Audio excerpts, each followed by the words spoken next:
As the war in Ukraine drags into its fourth year, the toll on both manpower and machines continues to grow. In a sobering announcement on July 23, 2025, Ukrainian President Volodymyr Zelensky confirmed the loss of Ukraine's first French-supplied Mirage 2000 fighter jet, a significant setback for Kyiv's already strained air power. This loss comes in the wake of 4 F-16 Fighting Falcons already down during intense combat operations, underscoring the immense challenges Ukraine faces in defending its airspace from relentless Russian attacks.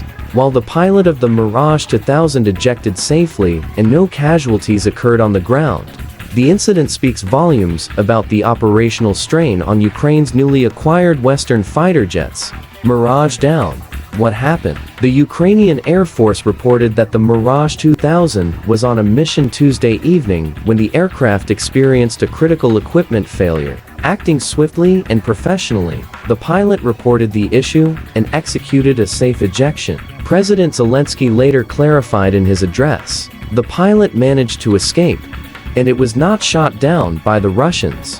While mechanical failures are part of aviation warfare, this case is particularly noteworthy given that France had only recently delivered the Mirage May 2000 to Ukraine. The aircraft had been modified to counter Russian electronic jamming and other threats, with Ukrainian pilots and technicians undergoing extensive training in eastern France to operate the system effectively. France's support and the Mirage 2005 earlier this year, France pledged to deliver Mirage May 2000 fighter jets to bolster Ukraine's air defense. These are fourth-generation multi-role jets, comparable in capability to the American F-16s. Their role is crucial, intercepting Russian missiles, drones, and aircraft, especially as Russia intensifies its aerial bombardments. French Defense Minister Sébastien Lecornu confirmed the delivery of the first batch in mid-2025.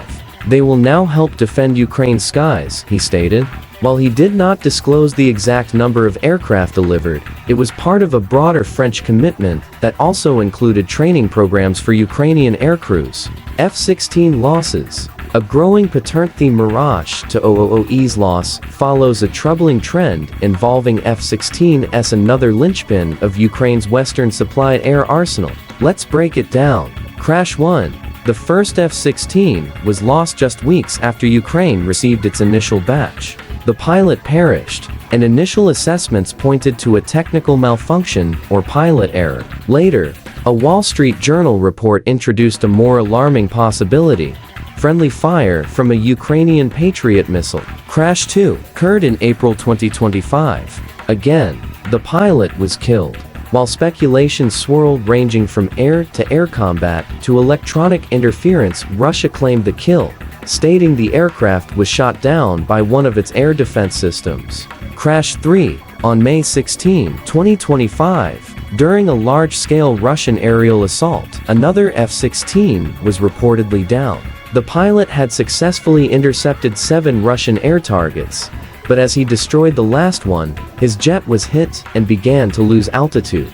The aircraft was presumed to have been taken down by an S-400 surface-to-air missile. Crash 4. Eurasian Times reports this as the 4th F-16 loss, again on May 16, where communication with the aircraft was suddenly lost during combat operations. The exact cause remains unknown, though battle fatigue, overuse, or a systems malfunction are possible culprits. Operational pressure and vulnerability. Each of these crashes tells a deeper story about the strain on Ukraine's Air Force. As modern as the Mirage 2000 and F-16 may be, their effectiveness is diminished without robust support infrastructure, constant maintenance, and real-time coordination with ground-based air defense. Russian forces, equipped with advanced systems like the S-400 and electronic warfare units, have adapted to Western aircraft quickly. Despite modifications made to the Mirage to handle Russian jamming, even these improvements may not be sufficient in a high-intensity war zone. Moreover, logistics, spare parts, and the training curve all factor in. These jets are not plug-and-play. They require months, if not years, of tactical assimilation into an air force, something Ukraine has had to fast-track in wartime conditions. What this means for Ukraine's air warcranes, reliance on Western aircraft is only increasing, especially as it tries to hold back Russian advances and shield civilians from drone and missile attacks. Yet the loss of every Mirage or F-16 is more than just a tactical defeat. It's a symbolic blow to morale and international support. Each downed aircraft also raises questions. Are Ukraine's air bases adequately protected from Russian reconnaissance and missile threats? Is friendly fire a systemic risk in Ukraine's patchwork air defense coordination? Are mechanical failures an indication of overuse or deeper logistical issues? Even with the best jets, war fatigue and asymmetric tactics can render air superiority elusive. And for Ukraine, a country stretched thin, every aircraft counts. Looking ahead despite the setback, Ukraine's military remains resilient. With continued support from France, the United States, and other NATO allies, the Ukrainian Air Force is adapting, learning, and evolving. But this latest Mirage crash highlights a reality few want to admit. Even the best machines cannot win a war alone. The skies over Ukraine remain contested and deadly. As more Mirage jets enter the theater and F-16 operations expand, Kyiv's fight to dominate its airspace is far from over. The question now is not just how many jets Ukraine can get, but how long they can keep them flying.